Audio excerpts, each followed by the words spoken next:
እዛ ለቅሶ ቤት ንስሐ አባት ዘመኗን ሁሉ ንስሐ አባት የተባሉት አደገኛ ስብከት ሰብከዋቸዋል።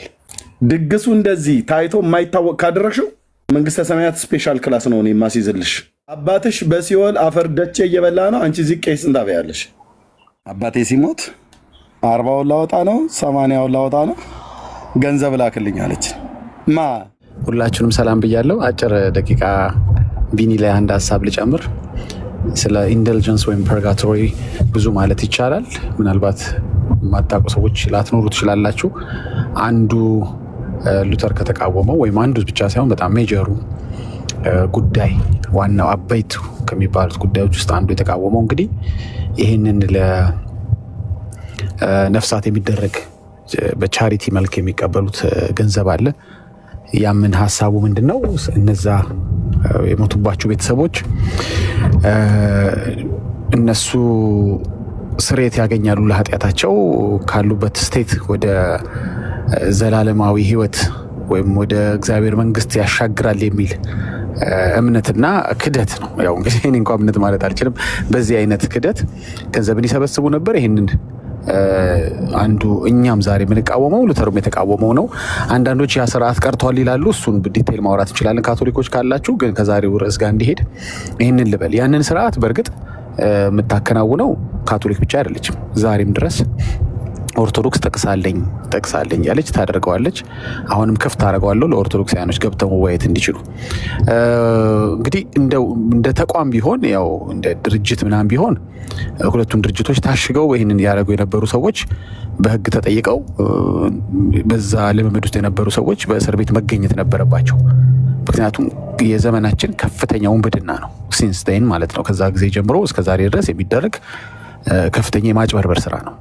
ይሄ የሃይማኖት፣ የትምህርት፣ የጥቅስን በአላግባብ የመጠቀም የምናምን ጉዳይ አይደለም። ዛሬም ድረስ ኦርቶዶክስም ካቶሊክም ሰሞኑንም አይታችኋል።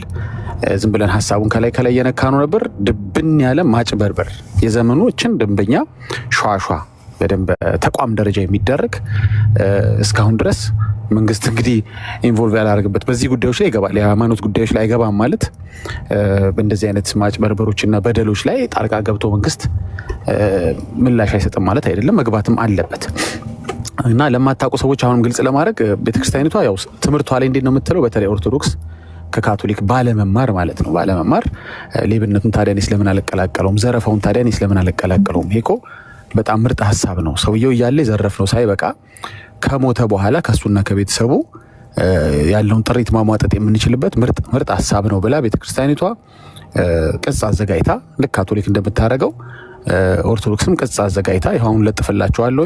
አይ ነው ብዙዎቻችሁ ሰምታችሁታል ይህን ስናገር ብዙ ጊዜ። ለምን እንደምናገር ግን ይገባችኋል መጨረሻ ላይ። ዛሬ በድጋሚ ማለት ነው ቅጽ አዘጋጅታ ዋጋ ተምና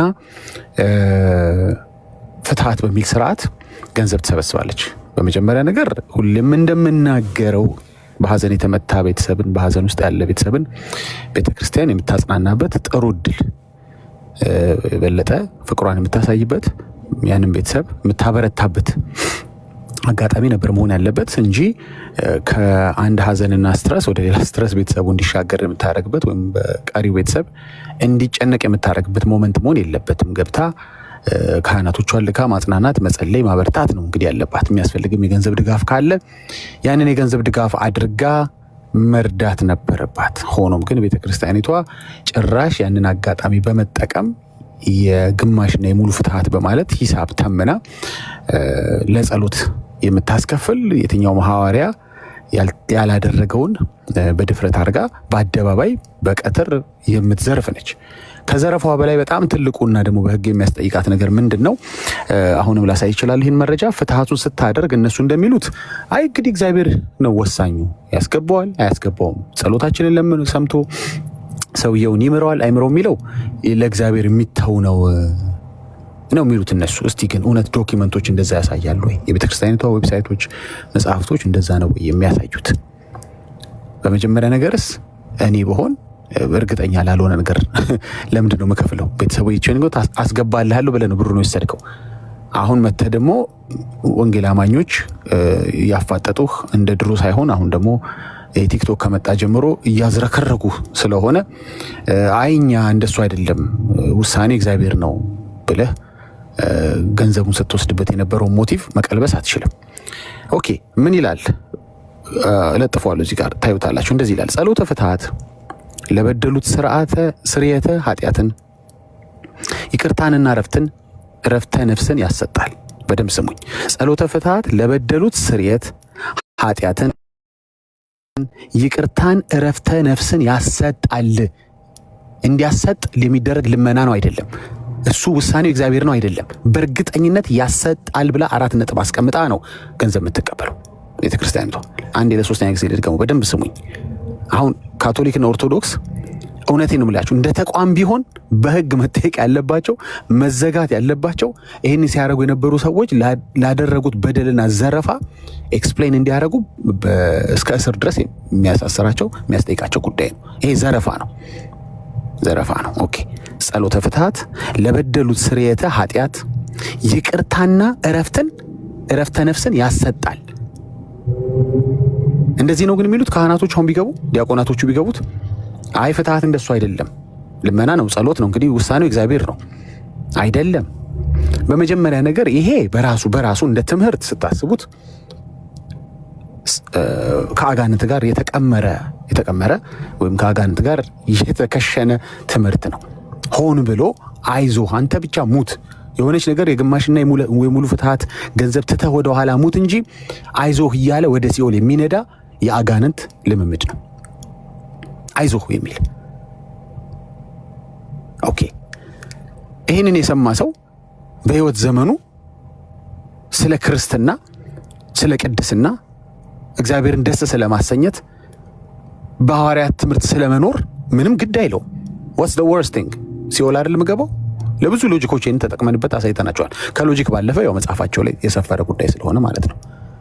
ከሞት በኋላ ግምት ቢሆን ኦርቶዶክስ እንደምትለው ካህናቶቿ እንደሚሉት እንግዲህ ግባ አትግባ እናቅም ዶንት ቴክ ዘ ሪስክ ቢሆን ኦኬ አትሊስት ያስኬዳል እንል ነበር። በእርግጠኝነት ይቅርታን እረፍተ ነፍስን ያሰጣል ብላለች። ዳጊ ለጥፈው አትሉኝም? አንዴ ከፍ አድርጉኝና ለጥፈው። ካቶሊክ የዘረፈችው አንሶ ኦርቶዶክስም ጆይን አርጋታለች። ኦኬ ሊለጠፋ ታዲያ ምን ችግር አለ? እዚህ ቤት ያለ መረጃ አይወራም ይላል ኤርሚ። የእውነቱን ነው። ኦኬ ዘንድሮ ሐሰት ትምህርት ዘረፋ ምናምን ብዙም አይሳካለትም። ኦኬ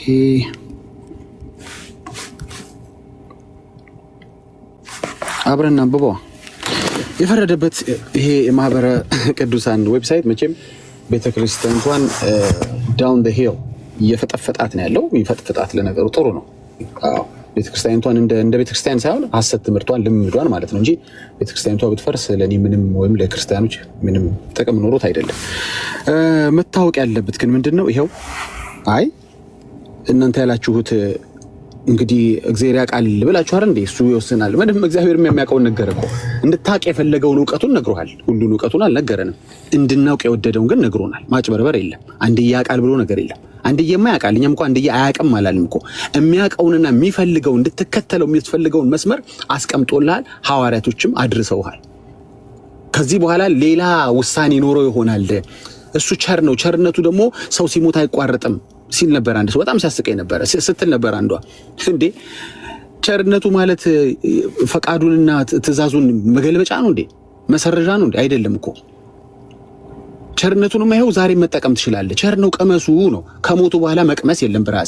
ብራዘር እህቴ፣ ቸርነቱ የሚቀመሰው አሁን ነው ከፈለግሽ ማለት ነው። በንስሐ በመታጠብ በመመለስ ነው። ኦኬ ቤተክርስቲያኒቷ ምን እንደምትል ይሄን ርዕስ አስገብተ ራስ ዌብሳይታችሁ ላይ eotcmk.org ላይ ገብታችሁ ተመልከቱት።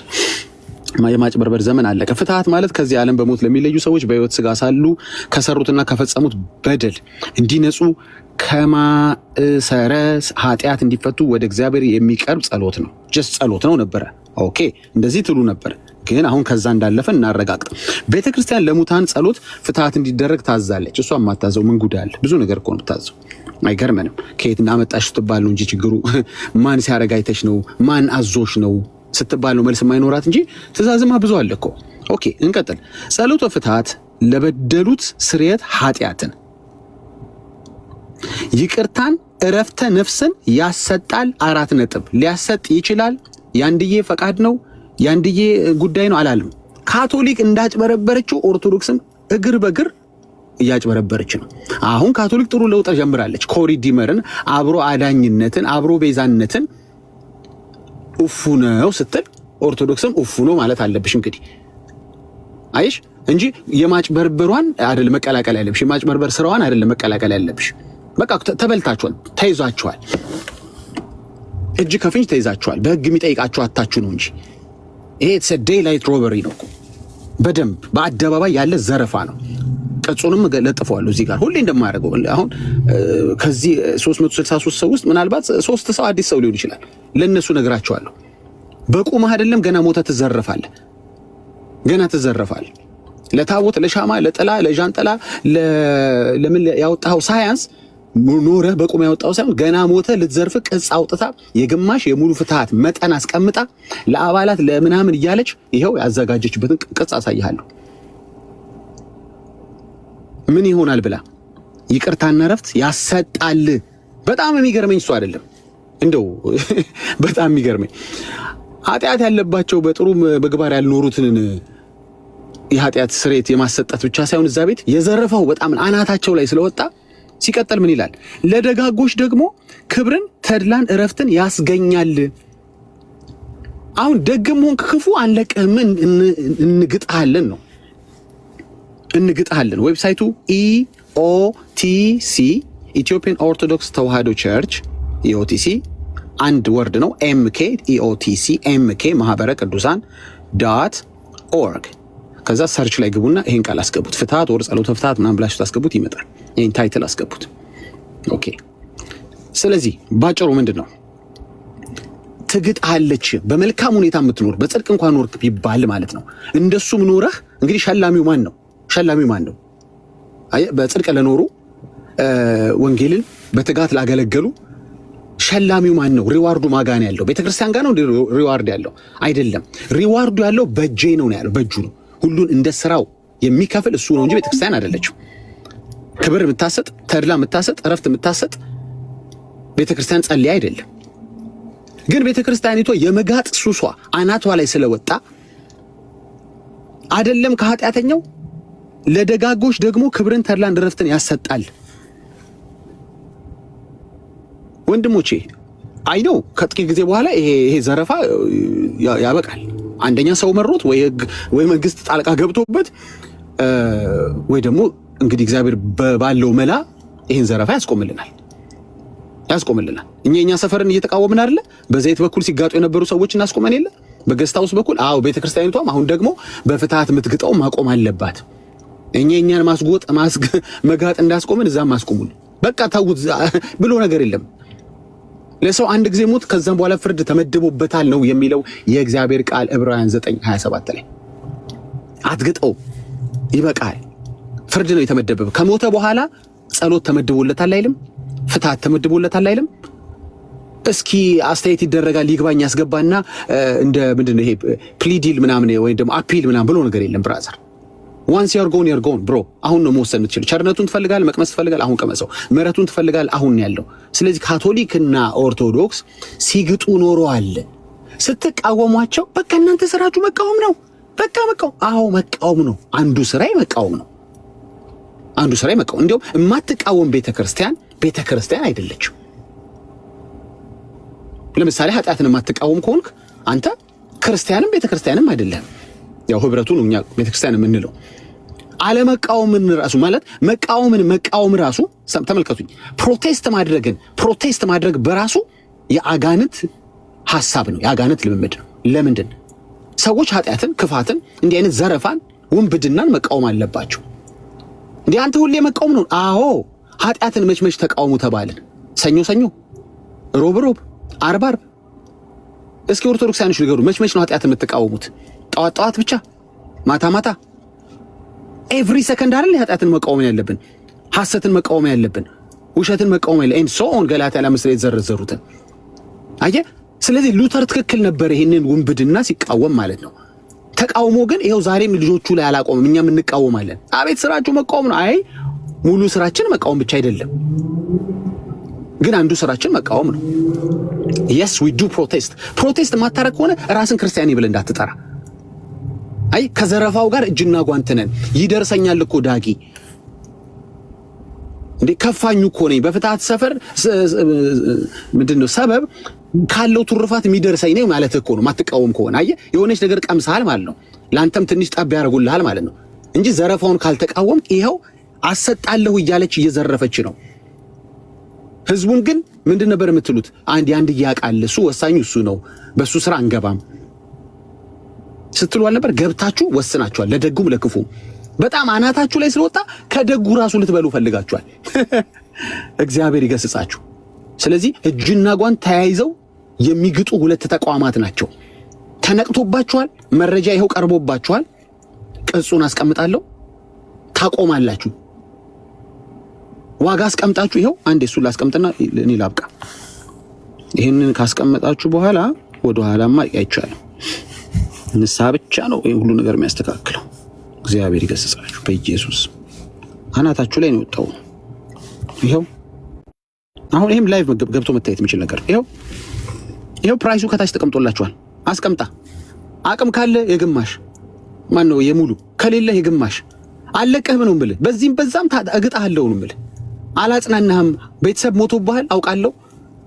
እንኳን ወጪ የምታወጣበት ቀሪውን ህይወት እንደተመሳቃቀለ አውቃለሁ። ግን ብራዘር ሞት አለቅም። 40-80 ብዬ በጥምቀት ግጬህ ነበር። አሁን ደግሞ 40-80 ብዬ ስትሞት እግጣለሁ። ካሞን ምን ስትሆን እንቅጽ አዘጋጀው? ለማጽናናት ቅጽ ያስፈልጋል እንዴ? ጭራሽ ዋጋ ተተምናለህ። ለጸሎት ብረት አስከፍላለህ። ዴይ ላይት ሮበሪ ማለት ይሄ ነው። በቀትር ያለ ደንበኛ አደባባይ አገር እያየ ይታወቃ።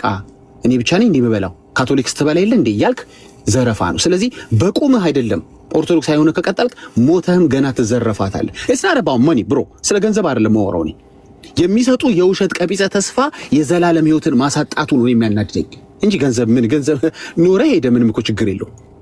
ይብሉት ከጠቀማችሁ። የሚያሳዝነኝ ግን የዘላለም ህይወት ነው። አየህ አትሊስት ፍትሃት እያልክ ለሞትክ ልትሞት ለተዘጋጀህ አትሊስት የሚጸልይ ምን ጥሩ ነው። ለሞቱ መጸለይ ምን ሬስት ኢን ፒስ ብሎ ነገር የለም ብሮ። ሊቭ ኢን ፒስ ከኖርክ በሰላም ኑር እንጂ ከሞቱ በኋላ በሰላም መሞት የሚባል የለም። አርአይፒ ክርስቲያን አይጽፍም። ባይ ዘ ዌይ ኮሜንት ላይ አርአይፒ ብሎ አይጽፍም። ምክንያቱም አሁን ነው ማረፍ አሁን ነው በክርስቶስ ነው። ከሞቱ በኋላ ዘይደ ተደራድረህ የሆነ ነገር ከፍለህ የምታመልጥበት ነገር የለም። በመላእክት ጉባኤ ምናምን ታየ የሚባለው ጉዳይ እሱ እዚህ ነው ያለው ብራዘር፣ እዚህ ነው ያለው እሱ እዚህ ይታይልሃል። በጌታ ነው የሚታይልህ። ያው እሱ ሌላ ጉባኤ የለው በቃ ስላሴ ነው የሚያይልህ፣ እዚህ ነው የሚያይልህ ብራዘር። አትሞኝ። ምንም በድርድር በምናምን ለመዘረፍ እንትን አትስጥ፣ ላይሰንስ አትስጥ። እና በቃይ ብትል አይበቃም። በቃ ያው በመረጃ ተይዛችኋል፣ ሰነድ አስቀምጣችኋል፣ ብር ተመናችኋል፣ የውሸት ተስፋ ሰጥታችኋል። ይሰጣል ብላችኋል። የነፍስ ረፍት እግዚአብሔር ይገስጻችሁ። ስለዚህ እጅና ጓንት የሚሰሩ ሁለት ዘራፊ ተቋሞች ናቸው። ድርጅት ቢሆኑ እስካሁን ተዘግተዋል። የእውነቴን ነው የምላችሁ።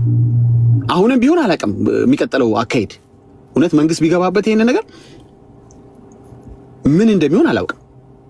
ሶፋር ግን ይሄንን የዘላለም ህይወትን የሰዎች መዳን ላይ ደንቃራ የሆነ ልምምድን በጌታ በኢየሱስም ግን አፍርሰዋል። ይሄ ስራዬ ነው በቃ። እዚህ ጋር ከገንዘብ በላይ እኔ የሚቆጨኝ የሰዎችን የመዳን ጉዳይ ጄፐርዳይዝ የሚያደርጉ ሰዎች ላይ ግን ወይም ልምምዶች ላይ ግን ተነስተንበታል። በቃ በመረጃ ማለት ነው። እግዚአብሔር ይገስጻችሁ። ይበቃችኋል። ደግሞ እስካሁን ግጣችኋል አይደል? ይበቃል። እስካሁን የበላችሁት በቃ አሁን ተፋቱት። አትሊስት ብር ለሰጣችሁ ሰው የእርግማን ቃል ከመጽሐፍ ቅዱስ ላይ ለቅማችሁ አትርገሙት። ጊዜ እንዳልወስድ ነው እንጂ ከፍቻ ያሳየዋለሁ ምን እንደሚባል ኤርሚም አለ። የፍትሃት ላይ ምንድነው እየፈቱልህ ነው? የእውነት ምንድነው የሚያነሱት ቃል? የቀረው ቤተሰብን የሚረግም የእርግማን ቃል በአዲስ ኪዳን ይናገራሉ። በአዲስ ኪዳን ክርስቲያን እርግማን ይናገራል እንዴ? አይናገርም። የእርግማን ቃል አምጥተው ከመዝሙረ ዳዊት ላይ የእርግማን ቃል ይናገራሉ። ምንድነው? አጋንንታዊ ካልሆነ ምንድነው? ብርን ሰጣችሁ እንግዲህ በላችሁ አይደል? በቃ ላሻትሉም እንዴ?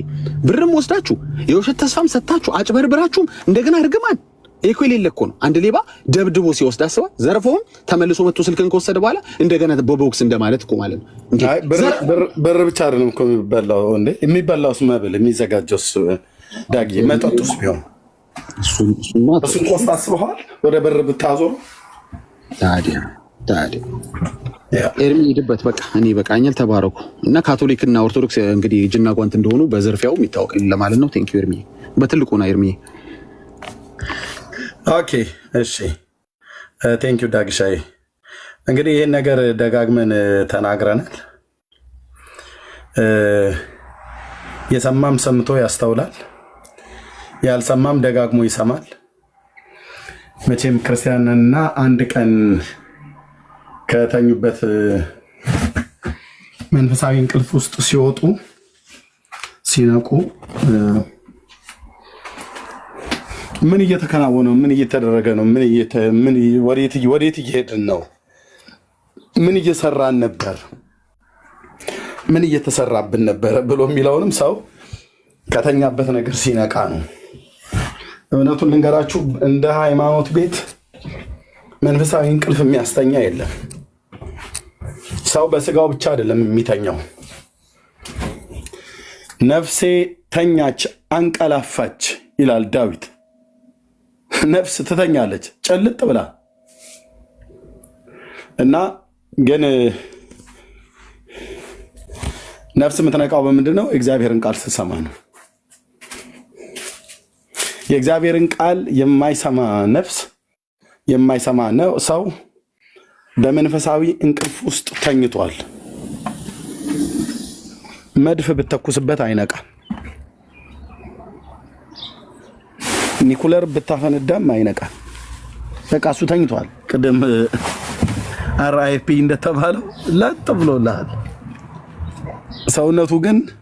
ሰውነቱን ሻወር ወስዶ ቅባት ተቀባብቶ ጂንሱን ለብሶ ጥርሱን ቦርሾም በታጠበም ባልታጠበም ፊት ሲወጣ በቃ መኪና እየነዳ ስራ መስሪያ ቤት ይሄዳል። ግን ነፍሱ የተኛች መንፈሱ የሞተ በስጋው ግን ሕያው የሆነ የሚንቀሳቀስ ሜክዶናልድ የሚበላ እንጀራ የሚበላ መንፈሳዊ ነገር ለምትለው ነገር ሁሉ አሜን ቃል ያሰማልን ከማለት ውጪ ለምን፣ እንዴት፣ መቼ፣ የት ነው የተደረገው? ይሄን እግዚአብሔር ቃል ያዛል ወይ ምናምን ነገር የሰው ልጅ የዚህን ያለ የሚታለለው ብራዘር ሞተህም እንኳን ራሱ ብራዘር ያለ 7 ዓመት ድረስ እኔ ነግሬያታለሁ። እናቴን ማለት ነው የራሴን ቤተሰብ ነው የምነግር። አባቴ ሲሞት 40ውን ላወጣ ነው 80ውን ላወጣ ነው ገንዘብ ላክልኝ አለች። እኔ ያልኳት አዎ እንዴ እቴቴ ነው የምላት አለች። እናቴ እቴቴ እንዳትቀልጂ ነው ያልኳት። ምን ልታረጊ አልኳት። ለአባት መታሰቢያውን ላወጣለ ምን ሊጠቅመው ምን ሊፈይድለት?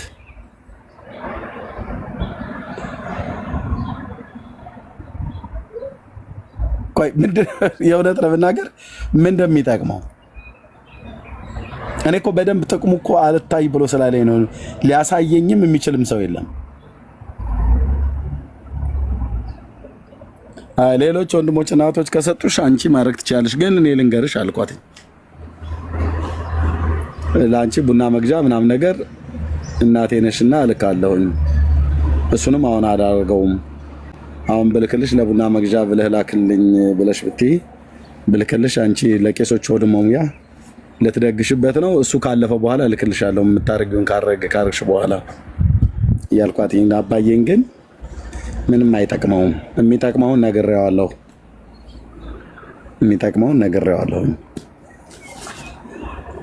የሚጠቅመው ጌታ ነበረ፣ ነግሬዋለሁ። መወሰን ያለ መወሰን የሱ ፈንታ ነው። ስለዚህ እኛ ቄስ የማበላበት አንዳች ምክንያት የለም አልኳት። እንድች ብለው ለወንድሞቼ ሁሉ ነገርኳቸው። አይ ቲንክ መቼስ እንደው ያው የሀገር ጉዳይ ስለሆነ ቢያንስ እንደው እስከ ሙት ዓመቱ ምናምን ነገር ብለዋል። አይ ዶንት ኖ የሆነ ነገር እያደረገች እሷ የምታረገውን አደረገች። እኔ ግን ወልፊት የለም አልኩ። ወልፊት የማንንም ይቅርታ አድርጉልኝ ለዚህ ቋንቋ የማንንም ቀፈታም ቄስ እኔ ሳበላ የምኖርበት አንዳችም ምክንያት የለም እኮ ነው የምልህ። አንዳችም ምክንያት የለም። ለሰማያዊ አዋፍት እንደማብላት ያህል ነው። እንደውም ለእነሱ ብታበላ ጽድቅ ይሆናል። ለሰማያዊ አዋፍት የሰማይ አባታችሁ ይመገባቸዋል ብሎ ስላለ ማለት ነው። እና አላበላም።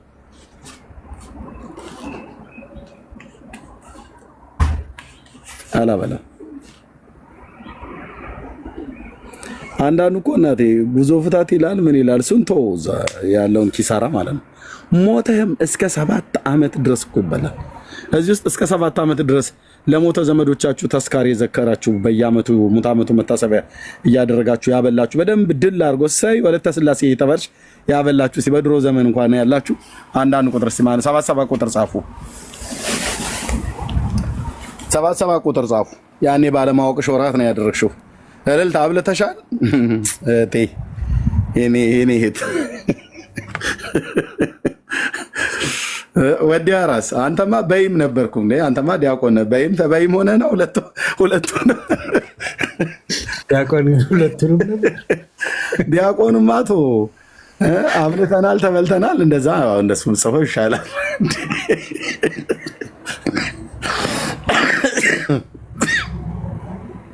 ወገኖች ይኸውልህ አሁን 77 ቁጥር የጻፈው ወገኖች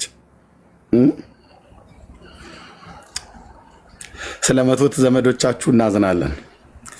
ሰው ናቸውና መሞት አይቀርም። ነፍስ ይማር ብለን ብንልም የሚፈይድ ነገር የለም። እኛ ባልኑ ነፍስ ይማር ነፍስ ይማር ነፍስ ይማር ነፍስ ይማር ነፍሷን ይማር ነፍሳቸውን በአጸደ ገነት በአብርሃም እቅፍ ያስቀምጥልን። እንዴ ዳር ያስል ብራዘር፣ እንዲህ አይነት ኮተት አቁም። አንተ ባልከው ነው እንደ እግዚአብሔር ነፍስ የሚመራው። ነፍስማ እንዲማር ነፍስህ እንዲማር እግዚአብሔር ልጁን ልኮ ነፍሱን ሰጥቶናል። ነፍስ ይማር ነፍሳቸውን ይማር ነፍሳቸውን በአጸደ ገነት በእነ አብርሃም በእነ ይስሐቅ በእነ ያዕቆብ አጠገብ ያስቀምጥልን። አጠገብ ለምን ከጀርባቸው ለምን አይሆንም? ይቀልዳሉ ወንድሜ። በጣም እኮ ነው የሚቀለደው ስልክ በእነሱ ቅፍ ያስቀምጥልን። ይመሐረነ ወይ ሳለነ ወይ ቀበነ ምናምን ነገር ብሎ ከዛ ያው ይጀምርልሃል። በቃ የአንዳንዱ እኮ ተስካር እኔ አሁን ሶሻል ሚዲያ ላይ ያየው ሰውየው እንኳንም ሞተ እኮ ነው እንኳንም ደፋው መድኃኒት። ወይኔ እንዲህ አይነት ድግስ እኔ ሰርግ ላይ እንኳን አይቻለቅም። እኔ ጴንጤ ከሆንኩ በኋላ እንዲህ አይነት ተስካር ትዘክራላችሁ? ኦርቶዶክሳውያን ግን የማንን መንፈስ ለማነሳሳት ነው? እኔ ጴንጤ መሆኔን ጠብቃችሁ እንዲህ አይነት ድግስ አይቻለቅም ስለ የዩቱብ ላይ አይተዋል ዳጊሱን። ወይኔ ኤርሚሻ ኤርሚ ተድሮ ነው ተቆጥሮ ነው አንተ በጊዜ እኮ መተህ ነው እንዳሁን ጀመሩ። ኬክ ሰማችሁኝ? ኤርሚ አለው አይሰማ ተድሮ ነው ተቀብሮ ነው የምትለው እኮ እንዴ? እኔ ምን አውቃለሁ? በጌታ እኮ ነው የምልህ እኮ ሬሳው ተድሮ ነው ተቀብሮ ነው? ተድሮ ነው የሚመስለው፣ ተቀብሮ አይደለም እንዴ? ብላክ ፎረስት ኬክ ሁሉ አለው። አንተ ቴራሚሶ ሁሉ ምናምን ነገር ማለት ነው። የፍሩቱ አይነት አናናሱ በጎን ማንጎ ተቆርጦ አቤቱ ጌታዬ፣ አቤቱ ጌታዬ፣ አቤቱ ጌታዬ፣ አቤቱ ጌታዬ። ሱፕ ሁሉ እኮ ጭምር ነው የቀረበልህ። ምን ይሻለውታል? የቶማቶ ሶፕ ይሆናል ወይ ባብከን የዱባ ምናምን ነገር ጥሩ ናት። ችኛይቱ አባታችን ሆዶትን ትንሽ እንትን ለማለት ትመቻለች። የቬጂቴብል እንደዚህ አይነት ሱፕ ናት።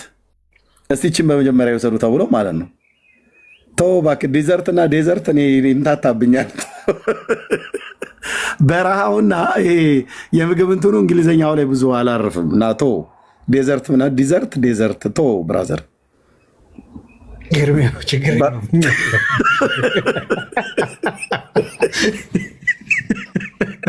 አንዳንዴ እንደዛ ብዬ ስል ማማ ሚስቴ እንዴ በረሃ እኮ እያልክ ነው ኤርሚ፣ ምን እያልክ ነው ትለኛለች። በረሃ አምጡልኝ እያልክ ነው። ዴዘርት ካልክ በረሃ ነው። ዲዘርት ካልክ ግን በቃ እሱ ጋር ተወው ዝለለው። ግን ኤርሚ በጣም እኔ አንዳንድ ቀን ምን አስባለሁ ይሄንን ምግብ እንዲህ እንደ ፍራሽ የተከመረ ምግብ ስታይ አንዳንዴ በጊዜ እንደመጣ አይሰማም እንዴ? እኔ እኮ የምልህ አይ እንዴት ነው እኛ ጴንጤ ስንሆን እያዩ ነው እንዴ? አንደኛ ሀብታሞቹ ያኔ አይሞቱም ነበር። አየህ የደግ ዘመን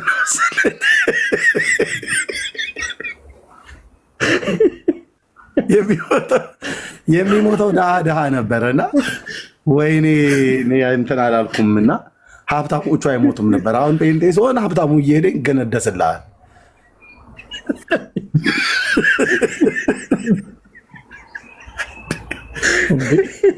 ሀብታሙ ፍንገል ለማለት የጀመረው በቅርብ ቢሞት ሀብታም ነው፣ ቢሞት ሀብታም ነው። ቢደገስ አይተዋል። ቴካዌይ እኮ ነው ተጭነው ይዘው የሚሄዱት ወደ ቤታቸው እና በቃ ይመጡልሃል ጠዋት። ያ ፒክቸር አለ እንደ ፍራሽ አንጥፍ አለ። እሱም አረከሱ እሱኛው ምን ነው ይሄ ጠረጴዛ ላይ እንጀራ ጥለው ምናምን ነገር በቀይ ወጥ ምናምን ነገር ነው። እሱ እኮ የድሆቹ እኮ ነው እሱ። እኔ በነበርኩበት ጊዜ እንደዛ ነው፣ በጃንሆይ ዘመን ተብሎ እንደሚባለው ማለት ነው። የአሁኑን እኮ እንደ የአሁኑን አይታችሁታል እንደው በጌታ እሱ ቪዲዮ ያለ ሰው ሲፈልጎ ያሳየን። የበግ ቅልጥሙ ብቻ ስንት በግ ታርዶ ነው? ያ ሁሉ ቅልጥም በጎች 4 እግር አላቸው። እኔ የማውቀው አይዶ ነው 8 እና 16 እግር ማብቀል ጀመሩ እንደ ኢትዮጵያ በጎች። የቅልጥም አጥንቱ አበዛዝ። አባትሽ በሲኦል አፈር ደቼ እየበላ ነው፣ አንቺ እዚህ ቄስ እንዳበያለሽ። ሼል ይባላል። ኤርሚ ሼል ነው ያረዱት ይባላል። ያወቁ ማዲያው አይደል? ኦኬ። ባለ 8 እግር ነው እሱ ሼሉ። ባለ 8 እግር ነው። ኧረ እኔ እንጃ የሆነ አባ ጨጓሬ ነው። ሼል ሳይሆን ሼል ነው። አጂፕ የሚባለው ነው እንጂ አጂፕ ኧረ በተለይ 1-2 ቪዲዮዎች አይቼ በጣም ነው የገረመኝ። ጌታ ምስክር ያልኩ የዛ ለቅሶ ቤት ንስሐ አባት ዘመኗን ሁሉ ሚስት ከሆነች የሞተችው ባል ከሆነ የደጋሹ ወይ ባል ከሆነ የሞተው ሚስት ከሆነች ደጋሹ ብቻ የዛ ቤት ንስሐ አባት የተባሉት አደገኛ ስብከት ሰብከዋቸዋል። ያን ቤተሰብ ድግሱ እንደዚህ ታይቶ የማይታወቅ ካደረግሽው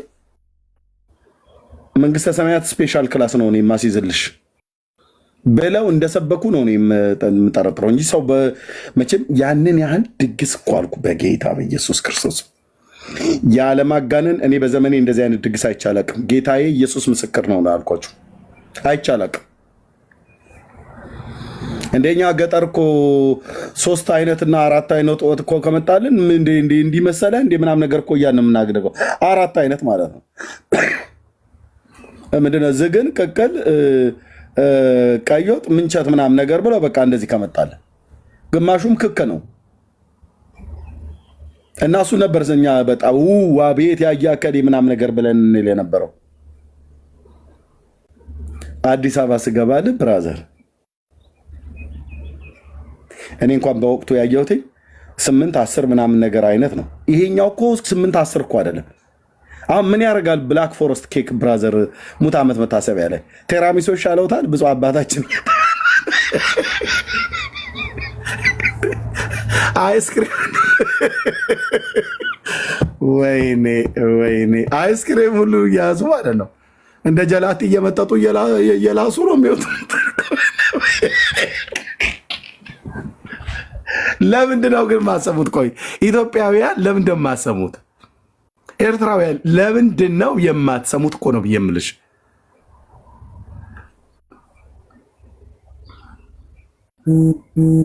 እኛ እዚህ በአስማት የቆመ ፓስታ መስለን እኮ ማንም ዞር ብሎ አባከና የሚለን ደግሞ ሆደ ወዳችሁ ሄዳችሁ ብለው የሚሉት ነገር በጣም የሚያበሳጨኝ። ጴንጤ ሆዱን ሆዶ ሄደው ይለኛል። የት እኛ ቸርች ናናየው ብራዘር ናናየው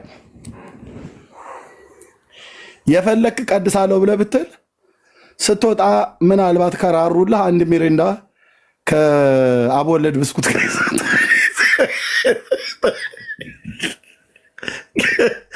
ጌታ ይባርክ ተብለህ በቃ እጃችንን ጭነን ጸልየን እንልካለን። ሚሪንዳህን እየተጎነጨ በመንገድ ላይ ትሄዳለህ። ጴንጤ ጋር ሆድ አለ ብሎ ይላል። አንተ እኔ ልንገርህ እውነቱን ወንድሞች እናቶቼ፣ ሆድ ኦርቶዶክስ ጋር ነው ያለው። መብል ኦርቶዶክስ ጋር ነው ያለው። የዘላለም ሕይወት የማትፈልጉ መብል የምትፈልጉ ሰዎች በእውነት ኦርቶዶክስ ጋር ሂዱ። ይኸው እነ ደምረውም ሄደዋል። መጠጥ እዛ ነው ያለው። ብራዘር ጠጅ የትኛው ይሻልሃል? ይሄኛው በጎጃም ማር ነው የተሰራው ይላል። ከደንበጫ አካባቢ ነው ማሩ የመጣው። ትንሽ ለስለስም ይላል፣ ግን ራስ ላይ ትንሽ ያዛ ያደርጋል። እሱ ይሻለው ከእሱ ይቀዳሉት። አይ የለም ከዚህ ከወላይታ አካባቢ ላይ የመጣው ማር ጥሩ ነው አሉ። ንቦቹም የሚቀስሙት የዛፍ አበባ ነው እና እሱኛው ትንሽ ጠንከር ያለ ነው። እሱኛ ይሾለውታል። እየተባልክ እየተመረጠ ለማለት ነው። ማሩ ከየት አካባቢ እንደመጣ በአካባቢው ይወሰናል። አንዳንድ ቦታ ላይ ንቦቹ ገለባ ነው መሰለኝ የሚበሉት፣ እንደ በሬ ማለት ነው።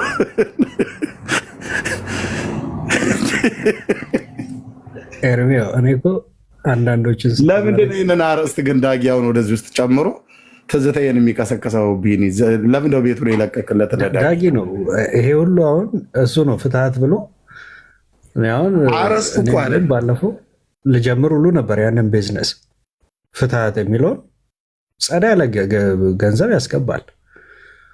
ገብተዋል። ይህንን ምስኪን ህዝብ ፍትሀት ብለህ በቃ ሰርቶ በላቡ ጠባ አድርጎ ያመጣውን ፕሮስፔሪቲ ጎስፕል ይላል። ይሄ ነው ትቀበለዋለህ ገንዘቡን። ፕሮስፔሪቲ ተስካራለ እንጂ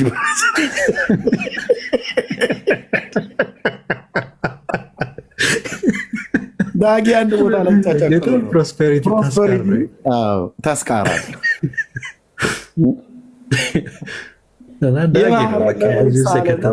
ይላል። በቃ ይገባል። ይህ አርዕስት እዚህ ቤት አይነሳ። ተው እባካችሁ ፕሊዝ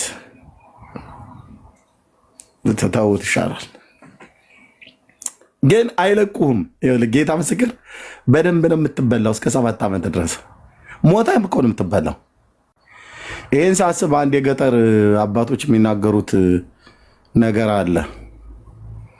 ገጠር ባላገር ሰዎች በእንስሳ እያዋዙ ነው የሚናገሩትና እሱን ነገር ልንገራችሁ። ብዙዎቻችሁ ሰምታችሁት ሊሆን ይችላል። አህያና ጅብ ያው ምን ያህል ወዳጆች እንደሆነ ታውቃላችሁ። እና በአህያና በጅብ በጣም ብዙ ነገር ነው ምንድነው የሚገጠመው። እንደው አንድ ሁለቱን ቋንቋ አልኳችሁ። ከዕለታት አንድ ቀን የአህያ ጅቦ ልጃቸው ይሞትና ለቅሶ ሁሉ እንስሳ፣ የቤትም እንስሳ የዱርም እንስሳ በሙሉ ተሰብስበው ይሄዳሉ ለቅሶ። ያልሄደ የለም። መጨረሻም ላይ አህዮች ከነ ልጆቻቸው እንግዲህ መቼስ ቀን ክፉ ነው፣ ሀዘን ቤታቸው መከራ ቤታቸው መጥቷል እና አህያ ጅቦን እና ጽናናቸው ብለው ተነስተው የአህዮች ጎሳዎች ተነስተው ሄዱ። ሲሄዱ ልጆችም አሉ ገና የሚቦርቁ ማለት ነው። ለቤት ጥዬ ልሄድ ተብሎ ልማ ላይ እንትና አይጠብቁ ምናምን ነገር ተብሎ አይባልም። ይዘው ነው የሚሄዱት። አባትም አለ እናትም አለች፣ እርጉዙም የሆኑ አህዮች ምናምን ነገር አሉ። ይሄዱ አሉ። በተለይ አባባ አያ እልፍነህ ለማ የሚባሉ ሰውዬ በጣም ነበር ይነግሩን የነበረው እኛ ሀገር። እና ሲሄዱ ለቅሶ ላይ ሲደርሱ በሙሉ የጅብ ባላባቶች በሙሉ ቁጭ ብለዋል። ጎሳው ዘመዶቻቸው ስለደረሰባቸው መከራ እያለቀሱ ነው።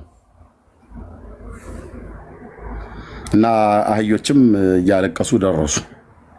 አልሰማሁም ነበር፣ መቼ ነው እንዲሆነው፣ ምን ገጠመዎት ምናምን ነገር እያለቀሰች እርጉዟ አህያ ከፊት ከፊት እናት የሆነችው ስትሄድ ልጆቹም ያቅማቸውን እየዘለሉ አባትየውም ወይኔ እያለ ገባ።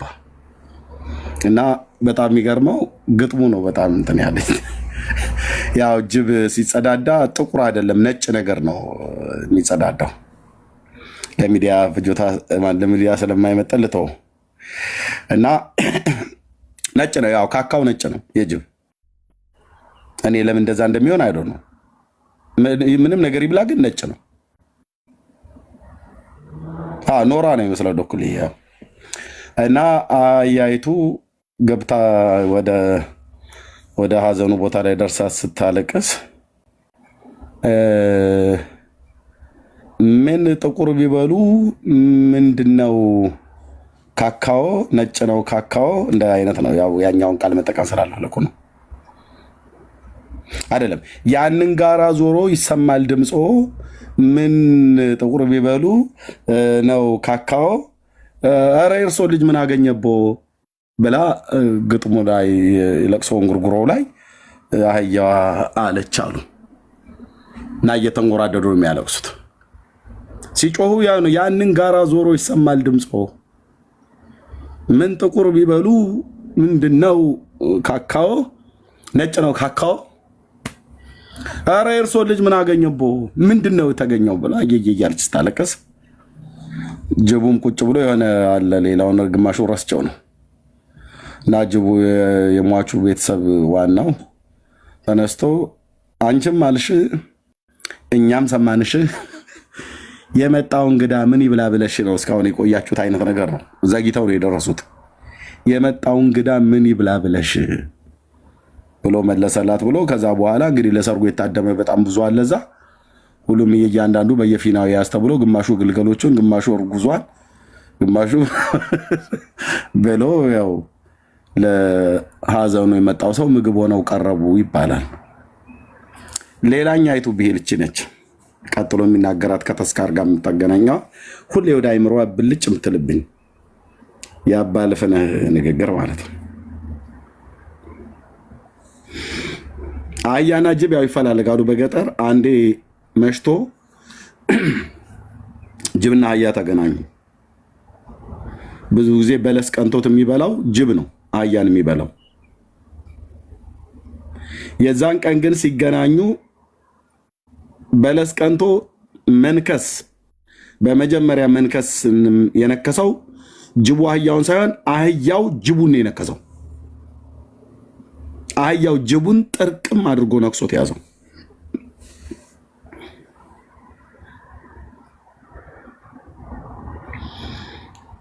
ከዛ ሌሊቱን ሁሉ እንደዛው አደሩ። ነፍሱ ጭግቢ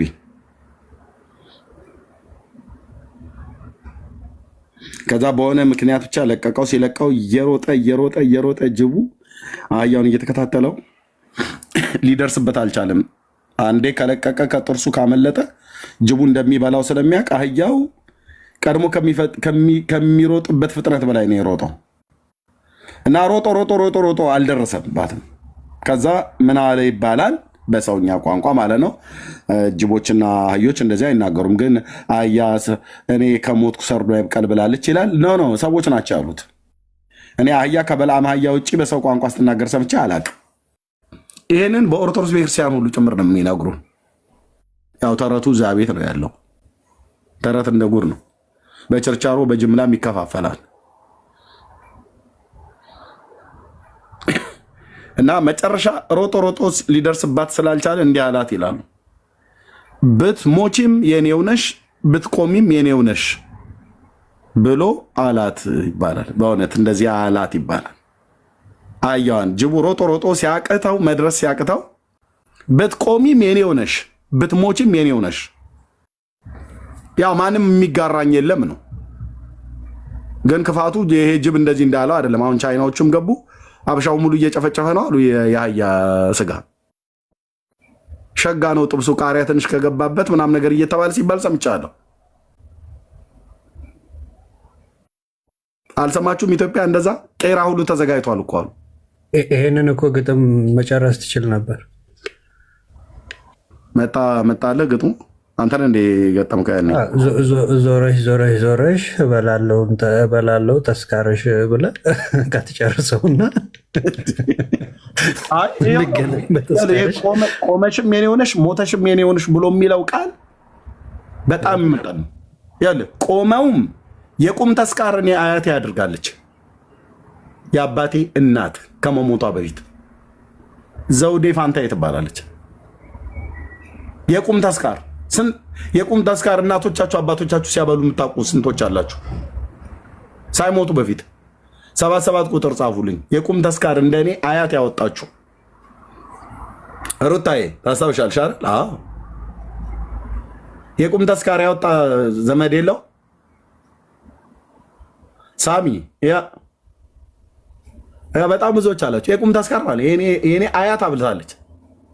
እኔ አዲስ አበባ ነበርኩ በወቅቱ የነበርኩት። ምን ሊፈይድላት ምንም ያሏትን ከብቶች ምናምን ነገር ተሸጦ ደግሱልኝ ብላ ተደገሰላት። እኔ ያኔ ኢየሱስ ጌታ ነው እያልኩ ነው። ገጠር ነው ያለችው። አቦ እንዳለች ነው ወደ መቃብር የገባችው። ወደ ሲኦልም ነው የምትገባው። ምንም ይኸውልህ አያቴ እኮ ናት ነው የምልህ ያሳደገችኝ። ኢየሱስ የሌለው ሰው አቦ ብለህ አንተ መንግስተ ሰማያት ከገባ በእውነት የክርስቶስ አገልጋይ አይደለሁም። ለዚህ ሁሉ ነፍስ መጥፋት ተጠያቂ ናቸው። ይሄ ምድረ ሆዳም ቄስ ሁሉ ማለት ነው። የእግዚአብሔር ልጅ ኢየሱስ ክርስቶስን ሳይነግሯቸው ስንቶቹ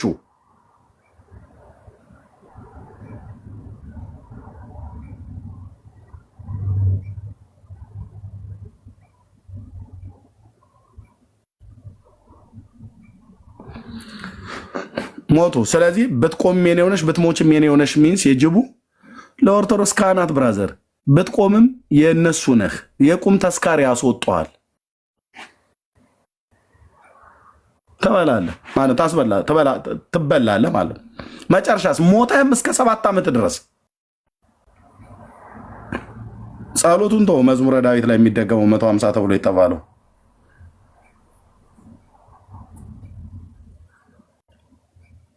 ተስካር ብሎ በቃ ነፍስ ይማር ነፍስ ይማር ነፍስ ይማር። እዚህ ውስጥ ያላችሁ ሰዎች በጣም አትሞኙ አልኳችሁ። ጌታ ኢየሱስ ክርስቶስ ምስክር ነው። አትሞኝ እህቴ።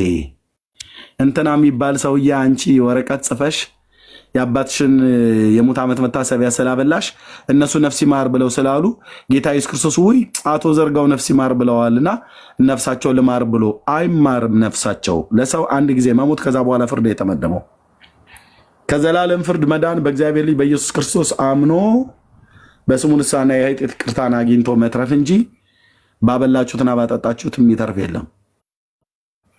እንዲህ አይነት ነገር እንግዲህ በእነዚህ በሁለት ትልልቅ አብያተ ክርስቲያናት ውስጥ ይደረጋል።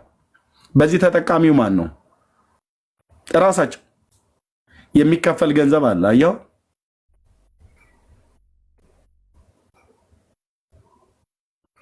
እኔ ዛሬ ጥያቄ ልጠይቅ። በጌታ ሆናችሁ ከሞታችሁ በኋላ የእናቶችና የአባቶቻችሁን መታሰቢያ የምታደርጉ ሰዎች አላችሁ? ዘመዶቻችሁ ከሞቱ በኋላ በጌታ የምታምኑ ወንድሞች እናቶች የእናትና የአባቶቻችሁን ወይ የዘመዶቻችሁን መታሰቢያ የምታደርጉ ሲ 4 ቁጥር ጻፉልኝ እስቲ። በጌታ ሆናችሁ እናትሽ ከሞተች አይ ቲንክ ትንሽ ቆይታለች መታሰቢያን የምታደርጉ 4 ቁጥር ጻፉልን። ሌሎቻችሁ ዝም በሉ። ኤርሚ እንትን እኔ ግን የማውቀው ታሪኩን አህያዋን አሳዶ ሊይዛት ስላልቻለ አይ ድሮም እኮ የአህያ ስጋ አይጣፍጥም ብሎ የተመለሰው ነው የማውቀው። እሱ ነው አንተ የምታውቀው። እኛ ግን ጋሽልፍነ አይጣፍጥም ብሎ አለ ነው። ብትሞችም የኔ ሆነሽ ብትቆምም የኔ ሆነሽ አላት ነው የሚባለው። እሺ የለም አይደል? መቼም እንዲህ አይነት ጴንጤ ካለ እውነት እግዚአብሔር ምሕረት ያርግልህ ነው ማለት ያለብን። የሞተ ሰው መታሰቢያ ትቀልዳለህ እንዴ? ምን ይሁንልን ብለን እንደዚህ እናደርጋለን? ምንም ላይ ጠቅማቸው። የሚጠቅማቸውን በዘመናቸው አድርጉላቸው። ቡና ግዙላቸው። እናቶች ለአባቶቻችን አሳድገውናል። በሀዘን በደስታ በማግኘት በማጣት ብዙ ዋጋ ከፍለው አስተምረውናል። ለወግ ለማድረግ አብቅተውናል። የእናት የአባት የወላጅ ውለታ በምንም አይለካም። አድርጉላቸው። ጋቢ ግዙላቸው፣ ነጠላ ግዙላቸው፣ ጫማ ግዙላቸው፣ አብሏቸው፣ አጠጧቸው። አሁን ከደረስንላቸው ይብሉ ይጠጡ። አሁን በዚህ በስተርጅና ይረፉ።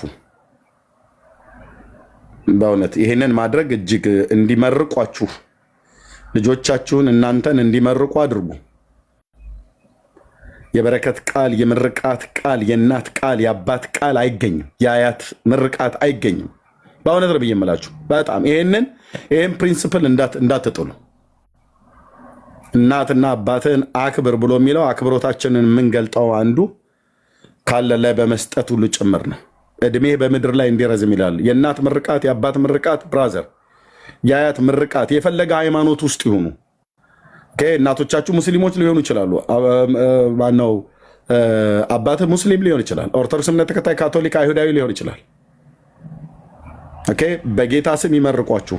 በሌላ ሲመርቁ ኖ በሏት። እኔ አሁን እናቴ አለች እና እቴቴ ነው ብዬ የምላት ልትመርቀኝ ስትል የማንንም ስም እንዳጠሪብኝ ነው ብዬ የምላት። ከመረቅሽኝ በጌታ በኢየሱስ ክርስቶስ በመድኃኔዓለም የእሱ ስም ስለሆነ በስላሴ ስም መርቄኝ ነው ብዬ የምላት። ስላሴ ደብራችን ስለሆነ ማለት ነው። እና አሁን ስትመርቀኝ በቃ ቸሩ መድኃኔዓለም ነው የምትለን። ጌታዬ ኢየሱስ ክርስቶስ ብላ ነው የምትመርቀው። በቃ ከዚህ ውጭ ሌሎችን ስም ጠርተሽ ጊዮርጊስ እንደዚህ አድርግል ምናምን ነገር አንድ እንዳትይኝ ነው ያልኳት። አንድ እንዳትይኝ። እኔም አላውቀውም እሱም አያውቀኝም፣ ላውቀውም አልፈልግም። ጊዮርጊስ የሚባል ሰውዬ አቦ ገለመሌ አቡነ ተክለ ሃይማኖት ወደዛ ዳር ያዙ አይነት ነገር ማለት ነው። እና እናቴ አለች ስትመርቀኝ በቃ በጌታ ስም ነው የምትመርቀኝ። የልጅነቴ አምላክ ቸሩ መድኃኔዓለም እግዚእነ ኢየሱስ ክርስቶስ ብላ ነው የምትጀምረው። በቃ ያኔ እንበረከካለሁ። በሱ ስም ነው የምትመርቀኝ፣ በሱ ስም ነው የምትባርከኝ፣ ልጆቼን ሁሉ ጭምር። በቃ እንዴ ታዲያ ስሜን በእነሱ ላይ አድርገህ ስትባርኳቸው እንዲበሉ አደል ብሎ ያለው በቃ ዘውልቁ ላይ ተጻፈው ማለት ነው። መድኃኔዓለም ከፊት ከኋላ ይቅደምህ እያለች ማለት ነው። አዎ በቃ ለዚህ አሜን ነው ብዬ የምለው። ተደፍቼ ያልኩ ተንበርክኬ ብቻ አይደለም ተደፍቼ አሜን ነው ብዬ የምለው። የለም እመቤቴ ምናምን ነገር የለም አትልም። ብትልም አልቀበለው። ኖ ቴቴ እዚህ ጋር አታስገቢ፣ እንደዚህ እንዲህ የሚባል ነገር የለም። እመቤቴ ወላዲቴ አዛኝቴ ምናምን ለእኔ ምንም አትፈይድልኝም። ምንም በእሷ ስም በፍጡር ስም ተመርቀህ ምንም የምታመጣው ነገር የለም። ስለዚህ ለእናቶቻችሁ፣ ለአባቶቻችሁ፣ ለወዳጆቻችሁ፣ ለዘመዶቻችሁ፣ ለወላጆቻችን በህይወት እያሉ አድርጉላቸው። ሲሞቱ ለእነሱ መታሰቢያ ብላችሁ እንደው ልጇ ነበረች ውጭ ሀገር እንደው ያሳዝናል። ወይዘሮ እንትና አለች አዋቃታለሁ ካናዳ ነው ያለችው የሚባል ነገር አለ። እንደው ሙት ዓመቷን እንኳን መታሰቢያዋን እንኳን ልታወጣላት አልቻለችም ብሎ የኢትዮጵያ የቡና ወሬ ሰምታችሁ እንዳትታለሉ። የአሮጊቶች ወሬ ማለት ነው። በቃ እሱ ተይው፣ እሱ ወሬ ነው። ምንም አትፈይጅላትም። ከሞተች በኋላ እነ መምሬ እንቶኔን አብልታሽ ለእናትሽ ምንም የምትፈይጀው ነገር የለም። ለአባት ምንም የምትፈይደው ነገር የለም። የቄሶችን ሆድ መሙያ ነው ብራዘር። በግረጅላት በህይወት እያለሽ የግድ ፋሲካና ገና ሲመጣ ሳይሆን በግረዱላቸው። በእውነት እህቶች፣ ወንድሞች፣ እናትና አባት ያላችሁ በግረዱላቸው። በአመት 2 ጊዜ ፋሲካና ገና ሲመጣ ብቻ አይደለም፣ ለወላጆቻችሁ ለእናትና ለአባቶቻችሁ በግረዱላቸው። እሱን ማድረግ ቢያቀታችሁ ቅርጫ ጥሩ ስጋ 1 ኪሎ 2 ኪሎ እንደዚህ ተገዝቶ በጥሬም በቁርጥም እንዲበሉ አድርጉ። እናቶች ብዙ ጊዜ አይናገሩም። የበረከትን ቃል ይናገሩ። እናንተ ላይ አይደለም ልጆቻችሁ ላይ ሁሉ ጭምር ይሰራል ጌታ ኢየሱስ ምስክር። ወላጆቻችሁ እንዳይረግሟችሁ፣ ወላጆቻችሁ ረግመዋችሁ እንዳይሞቱ በጌታ የምታምኑ ወንድሞች፣ የፈለግከው በኢየሱስ ስም ብለህ ብትል ይሰራብሃል እርግማኑ። በኢየሱስም ሰበርኩት፣ ነቀልኩት፣ ወጋውት ብለህ ብትል አትችልም። የእናት እርግማን የአባት እርግማን በጣም ሲሪየስ ነው። አትሰብረውም በኢየሱስ ስም። እናትና አባትህን አክብር ብሏል ጌታ። በድህነት አሳድገውናል። ኦኬ፣ ስለ ወንጌል በጌታ በመሆናችሁ ቢረግሟችሁ አይደርስባችሁም። ግን አሳድገው ዛሬ ዞር ብሎ የሚያያቸው የሚበሉት አጥተው በውጭ ሀገር እያላችሁ አገር ውስጥም እያላችሁ በተለይ በውጭ ሀገር እያላችሁ ልናግዝ ሲገባ ማለት ነው ማዘር እንጀራ ማጣት የለባትም አይመስልህም? ያንተን እኮ ነው ያንተን እናት እኮ ነው ብየምለው ቡና መጠጫ ማጣት የለባቸውም እማማ ማለት ነው። ያንቺ እናት የኔ እናት የሰው እጅ ማየት የለባቸውም። አፈር ልሰሽም ይሁን አፈር ልሼ ወላጆቻችንን ልናረግላቸው የሚገባው እናደርጋለን። አድርጉ ወንድሞች እናቶች፣ ጌታ ኢየሱስ ምስክር ነው። ከዛስ በሞቱ ጊዜ እንትን ሐውልት አሰራላት 80 40 ምናምን ዳሪያጅ ዛጋ የለሽም። ይሄንን እያደረጋችሁ ዛሬ ፍቅር እያሳያችኋቸው ወንጌሉን ንገሯቸው። ጌታ ኢየሱስ ይወድሻል እማዬ፣ ይኸውልሽ የወለድሽኝ አንቺ ነሽ፣ ያሳደግሽኝ አንቺ ነሽ። የፈጠረኝ ደግሞ ጌታዬ ኢየሱስ ክርስቶስ ነው። ከአንቺ ማህፀን ጀምሮ ዋጋ ከፍለሽ አሳድገሽኛል። በሄድኩበት መንገድ ረድተሽኛል፣ ረድተኛል። አባዬ ዳድ ያደረግከውን ነገር አልረሳም እና ይህንን እኔ እንደ ልጅነቴ ይህንን ነገር አደርግላችኋለሁ። ኦኬ በምድር ከዚህ በኋላ እግዚአብሔር እስከረዳኝ ድረስ ከባለቤቴ ጋር ተነጋግረንም ይሁን ያላገባችሁም ደግሞ እንችላችኋለሁ። ግን አንድ ቁም ነገር አለ እያደረጋችሁ ማለት ነው። እያደረጋችሁ አንድ ቁም ነገር ግን አለ። እቴትዬ ስሚኝ፣ እማዬ ስሚኝ፣ ፋዘር ስማኝ። አንድ ነገር አለ፣ የዘላለም ህይወት ጉዳይ ብላችሁ ብትሉት ኃይለኛ እንኳን ቢሆኑ ይሰሟችኋል። የአንዳንዶቻችን አባቶች ጠጅ ምናምን ነገር መጠጣት ይወዳሉ። ላኩላቸው። አጣው ጠጅ መጠጫ ብሎ ካለች ጠጅ እንደሚወድ አባትሽ እያወቅሽ አንቺ በጌቶኛ እኔማ ጠጅ አልገዛልህም በኢየሱስም ብለሽ አትበይው። ላኪላቸው ለፋዘር። አንቺ ባትልኪ ሌሎች ይልካሉ። ላኪለት ለፋዘር ላኪለትና እሱን ይጠጡ። አስደስቻቸው፣ ደስ ይበላቸው። በቃ እሳቸው ደስ የሚላቸው በዛ መንገድ ነው። ከዛስ ልክ ይህን ስታረጊ ተግባቦት ይፈጠራል ማለት ነው። ልጄ ለእኔ ታስብልኛለች። በሚቀጥለው ቀን ወንጌል ብትነግሪያቸው ሂጅ ወደዛ አይሉሽም።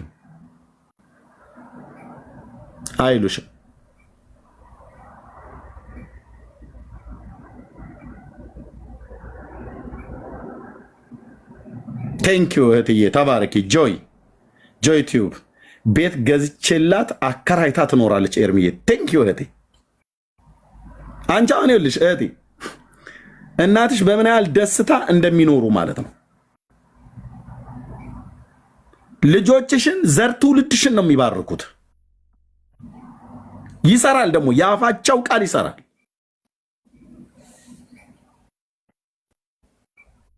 ጴንጤ ይሁኑ እስላም ይሁኑ ኦርቶዶክስ ይሁኑ ካቶሊክ ይሁኑ የትኛውም እምነት ውስጥ እናቶች ወላጆች ናቸው።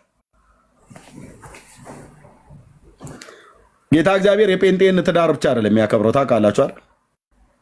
በአንዲት ሴትና በአንድ ወንድ መካከል የሚደረግን ጋብቻ እግዚአብሔር የትኛውም ዓለም ላይ ያለው ነው የሚያከብረው። አዎ አይደል? አንዬ አናይሽ አንቺ አውስትራሊያ ነው ያለሽው። ለእናትሽ ደውለሽ በስልክ እንጸልይ ስትያት ኦርቶዶክስ ናቸው እሺ ይላሉ። አሁን ለማሚ አንቺው አሁን ከአንቺ የበለጠ ማን አለ? ማን አለ? ይሄንን አሁን አየሽ አንቺ ጥሩ ተግባቦት ከእናትሽ ጋር ስላለሽ ማለት ነው። ቢሞቱ ምን ይጠቅማቸዋል? አሁን ማሚ በሚሞቱ ሰዓት መሞታቸው አይቀርም። የሁላችን ይሞታሉ። እኛ ራሳችን እንሞታለን። በሚሞቱ ሰዓት ላይ ለእሳቸው ሙት ዓመት 40 80 ምናምን ነገር የሚባል እሱ ብራዘር እሱ የሌላ ዓለም ነው። ከዛ ይልቅ ዛሬ ፍቅርን እያሳያችኋቸው እያደረጋችሁላቸው በጉድለታቸው ሙላት እየሆናችኋቸው በፍቅር ብትይዟቸው እመኑኝ ይሰማሉ። እናቶችና አባቶች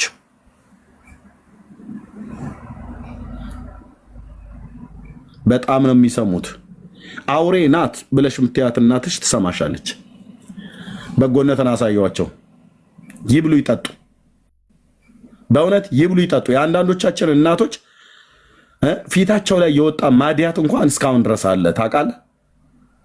እኛን በሰባዎች ውስጥ ምናምን ነገር ሲያሳድጉ የነበሩ ከሰው ጎዳና ወጥተው አባቶቻችን ማለት እናቶቻችን ልብስ ቀይሩላቸው። ገጠር ከሆኑ በሬ በመቀናጆ ያርሱ ከሆነ በሬ ግዙላቸው። አፈር ልሰሽም ቢሆን በሬ ግዙላቸው። 100,000 የኢትዮጵያ ብር ብታወጡ አንድ ጥማድ በሬ ትገዙላቸዋላችሁ። አንድ በሬ ገጠር ውስጥ ሰምቻለሁ እስከ 100,000 ድረስ ጥሩ ለእርሻ የሚሆን ይገኛል። ግዙላቸው በመቀናጆ እንደዛ ካረሱ የማይቀር በበሬ ይረሱ ወይ ደግሞ አሳርሱላቸው ገንዘብ ከፍላችሁ ማለት ነው። ይባርኳችኋል፣ ይመርቋችኋል። ምርቃቱና ባርኮቱ በአንተና በልጆችህ ሁሉ ጭምር ላይ ነው የሚሰራው። ሲሞቱ ምንም ነገር ሳጠን ምናምን ነገር የዕለቱ እንደ ማንኛውም ባህል ንፍሮ የመቀቀል ምናምን ነገር እንደዛ አይነት አለ። ለዛ ውጭ ከዛ ውጭ ፍትሃት ምናምን ነገር የሚባል እውነቴን ነው የምልህ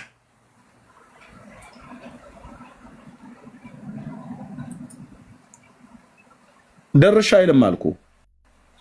ደርሻ አይልም እግሩ አይደርስም አልኩ። ምን ሊፈይድላት ለእኔ እናት? አሁን ወጥቶ አንድ ሰውዬ መጥቶ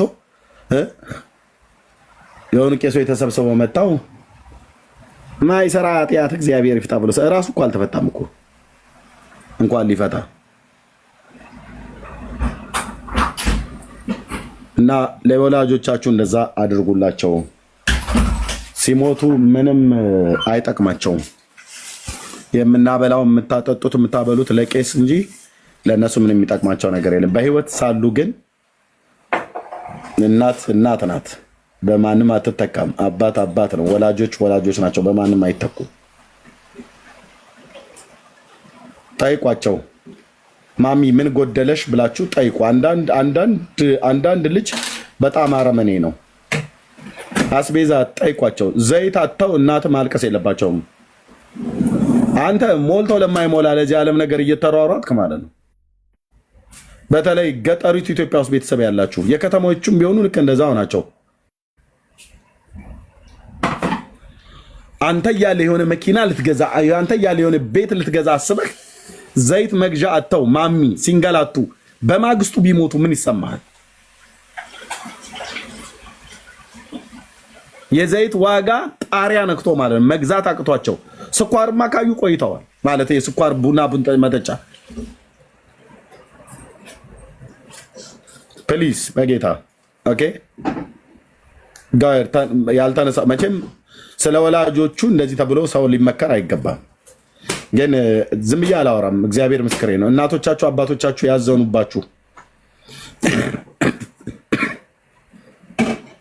ያዘኑባችሁ ሰዎች የተጣላችኋቸው ታረቁ።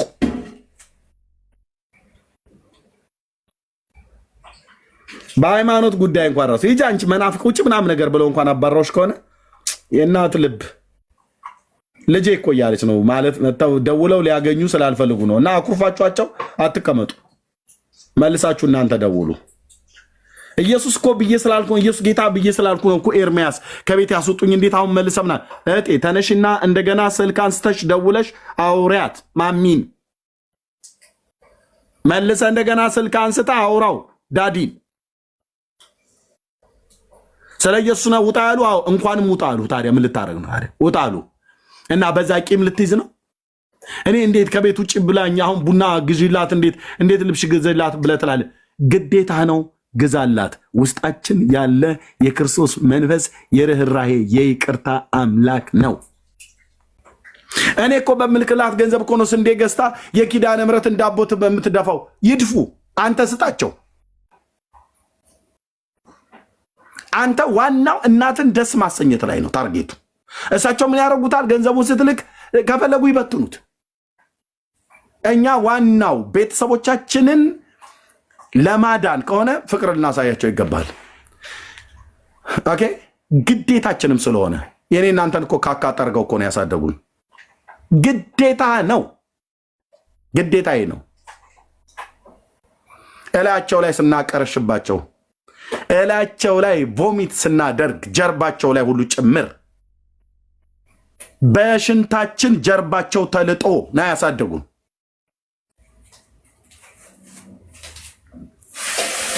አይ የእስልምና ሃይማኖት ተከታይ ነው ኤርሚያስ የኔ እናት ወላጅና አባ አልገባህም እኔ ብግዝላቸው ጫት ገዝተው ይቃሙበት አንተ ፍቅር አሳይ ያንን አድርገ በሚቀጥለው ጊዜ ላንተ ልብ ይከፈትልሃል ዳድ ብለስተላው አቤት ልጄ ነው ብሎ የሚል የወንጌል በር ይከፈታል ማለት ነው ዘላለም እየቃሙ አይኖሩም በእግዚአብሔር ፊት ጸልይ የሚደረገውን አድርግ አንድ ቀን እንደማያስፈልጋቸው ያንተ የልጃቸውን ምክር አንቺ የልጃቸውን ምክር ይሰማሉ አባቴ ሲሞት እንደዚህ ነው ከመሞቱ በፊት እንደዚህ ብሎ አላት ለእናቴ እሱ ከሞተ በኋላ ነው የነገረችኝ